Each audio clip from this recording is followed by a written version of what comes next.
একটা বিষয় হচ্ছে যে একজন হচ্ছে যিনি নিহত হয়েছেন তিনি ওবায়দুল্লাহ, তিনি হচ্ছে হোমিও দোকানের কর্মচারী। আর যিনি হত্যাকাণ্ড সংগঠিত করেছেন তিনি কিন্তু হিরাজিল হোটেলের কর্মচারী। তো উনি মূলত হচ্ছে আমরা প্রাথমিক জিজ্ঞাসাবাদে যেটা বলেছি, যেহেতু তারা বাসায় বিভিন্ন জিনিস কাটার জন্য ব্যবহার করত, তাদের বাসায় বোর্ডই ছিল না।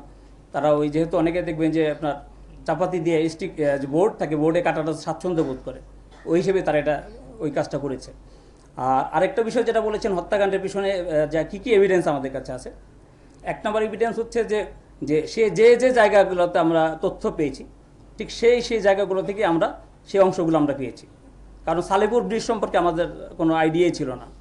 তারপর তার মাথা সে একটা কন্টেনারে ফেলেছে, এটা সম্পর্কে আমাদের কোনো আইডিয়াই ছিল না। এবং সেই কন্টেনার থেকে আমরা যদি মাথাটা না পেতাম তাহলে কখনোই আমাদের জন্য এটা ডিফিকাল্ট হতো বিশ্বাস করা যে সে এই হত্যাকাণ্ডের সাথে জড়িত, অথবা সে একাই এই হত্যাকাণ্ড সংঘটিত করেছে।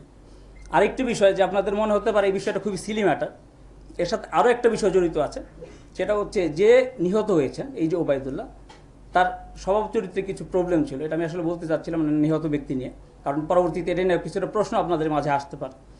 তো দেখা যাচ্ছে যে ওই বিভিন্ন সময়ে যে হত্যা করেছেন যে শাহিন, তাকে সে কিছু অনৈতিক প্রস্তাব দিতেন।